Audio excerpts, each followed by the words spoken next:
Physics ক্লাসরুমে আজ আমি তোমাদের সামনে এমন একটি ভিডিও নিয়ে এসেছি যার দ্বারা তোমরা খুব সহজে ফিজিক্সটাকে হাতের মুঠোয় নিয়ে আসতে পারবে। এই ভিডিওয় আজকে প্রথম ইউনিট ইলেকট্রোস্ট্যাটিক্স নিয়ে আমি তোমাদের সামনে বলছি। পুরো ভিডিওটি ভালো করে দেখো, ইলেকট্রোস্ট্যাটিক্সটা হাতের মুঠোয় চলে আসবে। ইলেকট্রোস্ট্যাটিক্স, এখানে আমি বিভিন্ন পয়েন্টগুলোকে আলাদা আলাদা করে আলোচনা করেছি। প্রথম দেখো তড়িৎ আবেশ। আর তড়িৎ আবেশটা কি? আমরা জানি আকর্ষণের আগে আবেশ হয়, আবেশ না হলে কিন্তু আকর্ষণ হয় না। ঠিক আছে, এই আবেশ দ্বারা তড়িতায়িতকরণই হচ্ছে সবচাইতে ভালো পদ্ধতি। আমরা যখন কোনো বস্তুকে, অনাহিত বস্তুকে তড়িতায়িত করি তখন তার বিভিন্ন পদ্ধতি আছে, তার মধ্যে আবেশ হল একটি পদ্ধতি এবং এটি হচ্ছে সবচাইতে ভালো পদ্ধতি। ঠিক আছে, আমরা যখন স্বর্ণপত্র তড়িৎবীক্ষণ যন্ত্র ব্যবহার করি তখন স্বর্ণপত্র তড়িৎবীক্ষণকেও আহিত করা হয়, তাহলে তার ক্রিয়াটা আমরা পাই। এখানেও এই আবেশ পদ্ধতি ব্যবহার করা সবচাইতে ভালো। আবেশ পদ্ধতি ব্যবহার না করলে সরাসরি যদি আমরা স্পর্শ পদ্ধতি ব্যবহার করি, অনেক সময় তড়িৎ যন্ত্রটা, স্বর্ণপত্র তড়িৎবীক্ষণটি খারাপ হয়ে যেতে পারে বা পত্র দুটি খুলে পড়ে যেতে পারে। ঠিক আছে, এই স্বর্ণপত্র তড়িৎবীক্ষণ দ্বারা আমরা এসি এবং ডিসি উভয় বিভবই কিন্তু মাপতে পারি, উভয়ের অস্তিত্ব আমরা এখান থেকে জানতে পারি। ঠিক আছে, এটি একটি পয়েন্ট গেল। নেক্সট পয়েন্ট হচ্ছে আধান সর্বদা পরিবাহীর বাইরের পৃষ্ঠে অবস্থান করে। এর বিভিন্ন পরীক্ষা আছে, পরীক্ষাগুলো তোমরা পড়ে নিতে পারবে। বিভিন্ন পরীক্ষার মাধ্যমে আমরা দেখেছি যে আধান যে কোনো পরিবাহীর ক্ষেত্রে সবসময় বাইরের পৃষ্ঠেই অবস্থান করে। ঠিক আছে, পরিবাহী পৃষ্ঠের যে অংশের বক্রতা বেশি, পরিবাহী পৃষ্ঠের যে অংশের বক্রতা বেশি সেই অংশে বেশি আধান জমা হয়। অর্থাৎ যেখানে ছুচালো জায়গা, এখানে কোনা হয়ে আছে, কোনা করে আছে যেখানটায়, সেখানেই আধানের সঞ্চারটা হয় বেশি এবং সেখানে কি হয়, তড়িৎ ক্ষরণ হয় সেখান থেকে। ঠিক আছে, এটা বিভিন্ন ধরনের প্রমাণ বা পরীক্ষা এগুলো আছে। ঠিক আছে, নেক্সট হচ্ছে আধানের তলমাত্রিক ঘনত্ব। তলমাত্রিক ঘনত্ব আমরা জানি যে একক ক্ষেত্রফলে যে পরিমাণ আধান সঞ্চার হয় সেটা হচ্ছে আধানের তলমাত্রিক ঘনত্ব, সমান কি কিউ বাই এ, মোট আধান বাই ক্ষেত্রফল। ঠিক আছে, এখানে আমরা মূলত যেটা পাবো সেটা হচ্ছে গোলক পাবো। গোলক কিউ, তাহলে গোলকের ক্ষেত্রে এটা কত, 4πr², তাহলে কিউ বাই 4πr²। কেন গোলক? কেন? কারণ একমাত্র গোলকের ক্ষেত্রেই আধানের তলমাত্রিক ঘনত্বটা সর্বত্র একই থাকে। তাছাড়া বিভিন্ন বস্তুর ক্ষেত্রে আমরা জানি যে সব জায়গায় বাইরের যে বক্রতাটা সবসময় সব জায়গায় একই থাকে না, তাই তলমাত্রিক ঘনত্ব বিভিন্ন জায়গায় বিভিন্ন রকম হয়ে থাকে। এককটা কি? একক সিজিএস একক হচ্ছে স্ট্যাট কুলম পার কি হবে, centimetre square, centimetre to the power -2, আর এসআই কি coulomb centimetre metre to the power -2। আর মাত্রা কি, L-2 টি, মাত্রা হচ্ছে L-2 টি।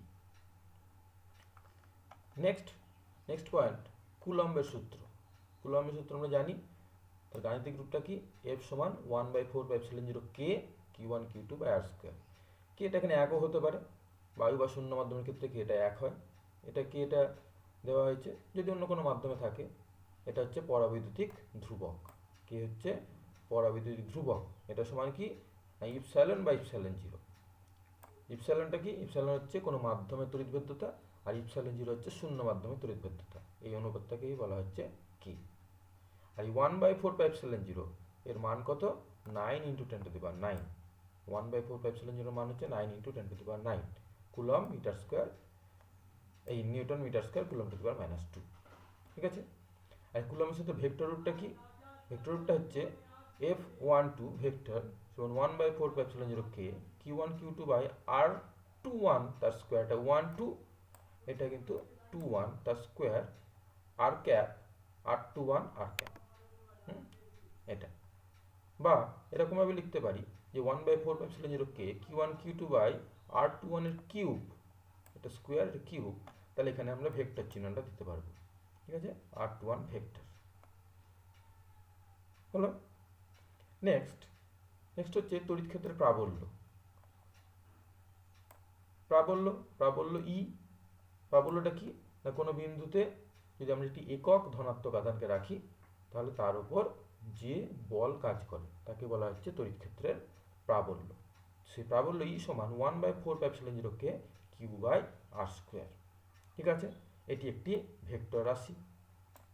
এর এসআই একক কি নিউটন পার কুলম এবং ভোল্ট পার মিটার। এই দুরকমভাবে আমরা এককটা পেতে পারি। ঠিক আছে, একটা হচ্ছে নিউটন পার কুলম আর একটা হচ্ছে ভোল্ট পার মিটার। দুটো সম্পূর্ণ আলাদা রকমভাবে এককটা আমরা পেয়েছি। এখানে দেখো এই যে কিউ আর এখানে 4π আর আর স্কোয়ার। 4π আর স্কোয়ার কি একটি গোলকের ক্ষেত্রে আমরা কি বলতে পারি, এটা ক্ষেত্রফল। আর কিউ হচ্ছে আধান। তাহলে এখানে কিউকে যদি ক্ষেত্রফল দিয়ে ভাগ করি তাহলে কি পেয়ে যাবো আমরা, আধানের তলমাত্রিক ঘনত্ব পাবো। তাহলে সেইভাবে যদি আমরা প্রকাশ করতে পারি এটাকে, তাহলে ই সমান কত হয়ে গেল, কিউ বাই 4π আর স্কোয়ারের জায়গায় লিখতে পারলাম আমরা সিগমা, আর নিচে কে ইপসিলন 0 থাকলো। তাহলে সিগমা সমান কিউ বাই 4π আর স্কোয়ার। এই যে একটা সম্পর্ক পেলাম আমরা, ই সমান সিগমা বাই কে ইপসিলন 0। এটা একটি তড়িৎ ক্ষেত্রের প্রাবল্য। কোনো বস্তুর কাছাকাছি যখন আমরা কোনো প্রাবল্য নির্ণয় করি তখন এই সূত্রটা ব্যবহার করা হয়। ঠিক আছে, এটাকে বলা হয় কুলম্বের উপপাদ্য। ঠিক আছে, ই সমান সিগমা বাই কে ইপসিলন 0, এটা কুলম্বের উপপাদ্য। এখানে সিজিএস এবং এসআর মধ্যে সম্পর্ক, এক ইএসি তড়িৎ প্রাবল্য সমান 3 × 10⁴ নিউটন পার কুলম বা ভোল্ট পার মিটার। ঠিক আছে, এক ইএসি সমান। নেক্সট, তড়িৎ বলরেখা। তড়িৎ বলরেখার অনেক ধর্ম আছে, তার মধ্যে এখানে 3টি আমি উল্লেখ করেছি। এই 3টেই মেন মনে রাখতে হবে আমাদেরকে। এক নম্বর হচ্ছে ধনাত্মক আধানে শুরু হয় এবং ঋণাত্মকে শেষ হয়। ঠিক আছে, শর্ট আকারে লেখা আছে, ধনাত্মকে শুরু হয় বলরেখাগুলো আর ঋণাত্মকে গিয়ে শেষ হয়। 2 নম্বর পয়েন্ট হচ্ছে পরিবাহী পৃষ্ঠের সঙ্গে লম্বভাবে থাকে, খুব ইম্পর্টেন্ট পয়েন্ট। পরিবাহী পৃষ্ঠের সঙ্গে সবসময় বলরেখাগুলি লম্বভাবে নির্গত হয় এবং লম্বভাবে প্রবেশ করে। 3 নম্বর হচ্ছে একই পরিবাহীতে শুরু ও শেষ হয় না, কারণ একই পরিবাহীতে কখনোই ধনাত্মক এবং ঋণাত্মক আধান একই সঙ্গে থাকতে পারে না। সুতরাং কখনোই একটা পরিবাহীতেই বলরেখা শুরু হয়ে শেষ হতে পারে না। এইখানে চৌম্বক বলরেখার সঙ্গে এই দুটো পয়েন্টে মেন পার্থক্য।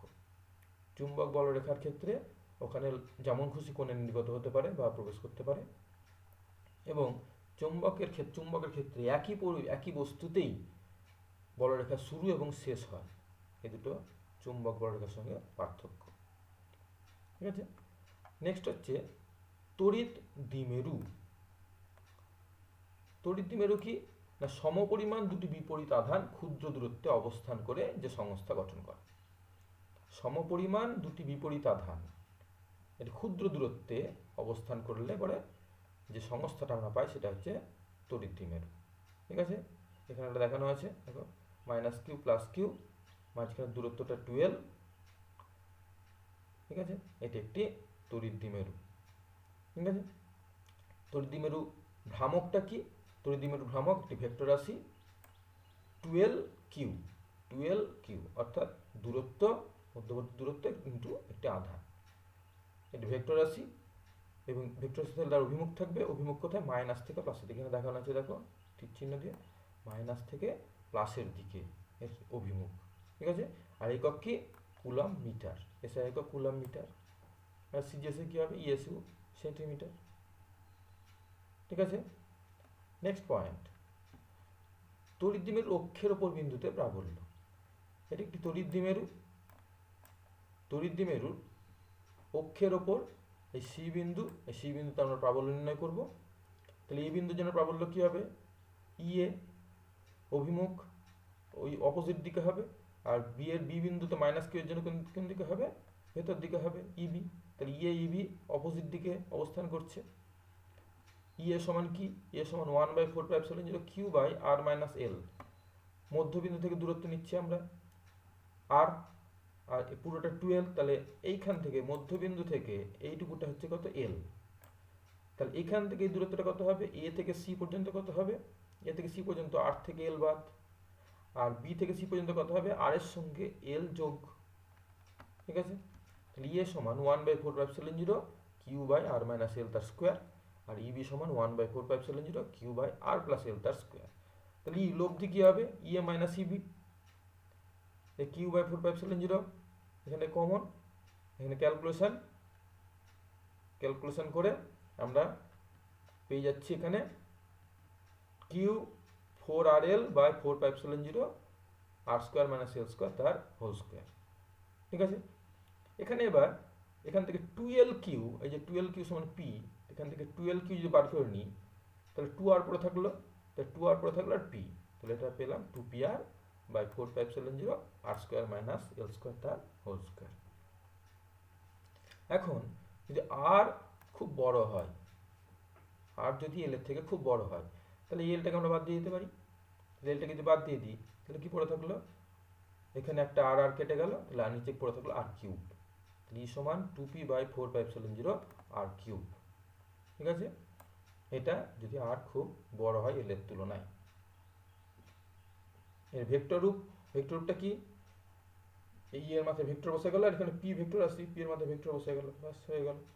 তাহলে এর ডাইরেকশনটা কোন দিকে, এর ডাইরেকশন হচ্ছে মাইনাস থেকে প্লাসের দিকে, এই ডাইরেকশন হচ্ছে মাইনাস থেকে প্লাসের দিকে হচ্ছে অভিমুখটা।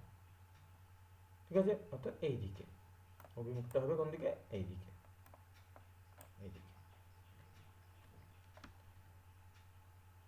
নেক্সট, তড়িৎ দ্বিমেরুর লম্ব সমদ্বিখণ্ডকের উপর প্রাবল্য, লম্ব সমদ্বিখণ্ডকের উপর প্রাবল্য। ঠিক আছে, তাহলে এখানে লম্ব সমদ্বিখণ্ডকের উপর ছবিটা দেখো ভালো করে, মাইনাস কিউ প্লাস কিউ, এটা এ বি, এটা সি বিন্দু, তাহলে সি বিন্দুতে এর জন্য প্রাবল্যের অভিমুখ কোন দিকে, এইদিকে, বি এর জন্য প্রাবল্যের অভিমুখ কোন দিকে, এইদিকে।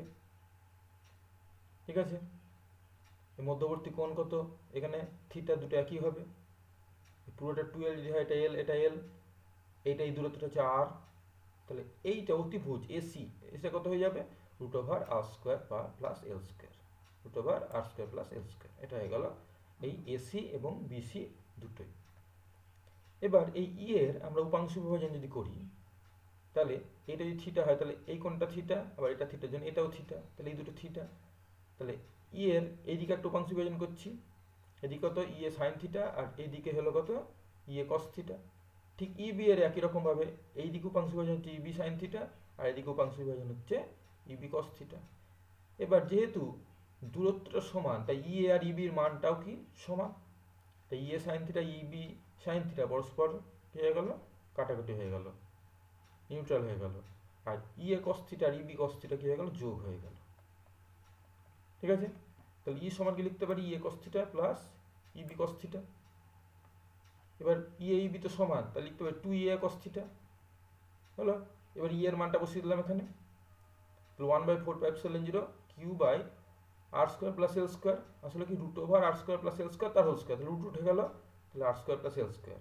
আর কস থিটা সমান কি, ভূমি বাই অতিভুজ, তাহলে এখান থেকে দেখো এটা যে ভূমি এটা অতিভুজ, তাহলে L by √r² plus L square, L by √r² plus L square. তাহলে এখানে r² প্লাস এল স্কোয়ার, আর এখানে √r² প্লাস এল স্কোয়ার হলো, তাহলে এটা কি হয়ে গেল, r² plus L square to the power 3/2, ওপরে 2L কিউ, নিচে 4πε0। এই 2L কিউ সমান কি লিখতে পারি, আবার আমরা পি লিখতে পারি, 2L কিউ সমান পি, তাহলে p by 4πε0 r² plus L square to the power 3/2। ঠিক আছে, এটা হলো সম্পর্ক। এবার এখানেও যদি আমরা দেখি যে আর এল এর থেকে অনেক বড়, আর যদি এল এর থেকে অনেক বড় হয় তাহলে এখানেও আমরা এলটাকে বাদ দিয়ে দিতে পারি, তাহলে r² টু দি পাওয়ার 3/2 মানে 2 কেটে গেল, 3 থাকলো, তাহলে আর কিউব থাকলো, ই সমান পি বাই 4πε0 আর কিউব। ঠিক আছে, এরও ভেক্টর রূপ আমরা কি করব না, ই এর মাথায় ভেক্টর, পি এর মাথায় ভেক্টর, ব্যাস পুরোটা কি হয়ে গেল। তার ডাইরেকশন থেকে অভিমুখ থাকবে, অভিমুখ কোন দিকে, এটা প্লাস থেকে মাইনাসের দিকে, অর্থাৎ অভিমুখটা হচ্ছে কোন দিকে, এই দিকে, অভিমুখটা হচ্ছে এই দিকে। ঠিক আছে।